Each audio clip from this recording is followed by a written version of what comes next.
தேங்காய் சட்னி வேர்க்கடலை சட்னிலாம் சாப்பிட்டு ரொம்ப போர் அடிக்குதா? அப்போ இந்த மாதிரி ஒரு தக்காளி துவையல் செஞ்சு சாப்பிட்டு பாருங்கள். செம்ம டேஸ்ட்டாக இருக்கும். இது ரொம்பவே நல்லாயிருக்கும். இது வந்து காரம் எக்ஸ்ட்ரா வச்சு செஞ்சு சாப்பிட்டு பார்த்தீங்கன்னா ரொம்பவே டேஸ்ட்டாக இருக்கும். இது எப்படி பண்ணுறதுன்னு பார்க்கலாமா?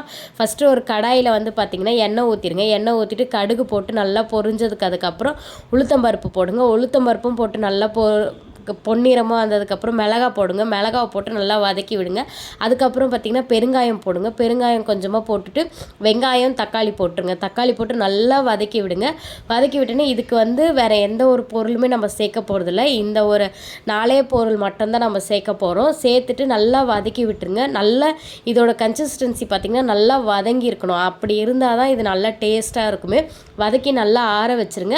ஆற வச்சுட்டு ஒரு ஜாரில் போட்டு அரைக்கும் போது பார்த்திங்கன்னா உப்பு போட்டு அரைச்சி வச்சுருங்க. இதுக்கு வந்து பார்த்திங்கன்னா நம்ம தாளிப்பு எதுவுமே கொடுக்க போகிறதில்ல. இது வந்து கெட்டியாக இருந்தாலும் நல்லாயிருக்கும், கொஞ்சம் தண்ணியாக சாப்பிட்டாலுமே நல்லா தான் இருக்கும்.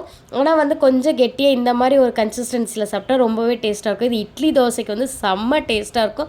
நல்லா காரமாக நல்லா சுருக்குன்னு இருக்கும். இது எப்படி இருந்துச்சுன்னு செஞ்சு பார்த்துட்டு எனக்கு கமெண்ட்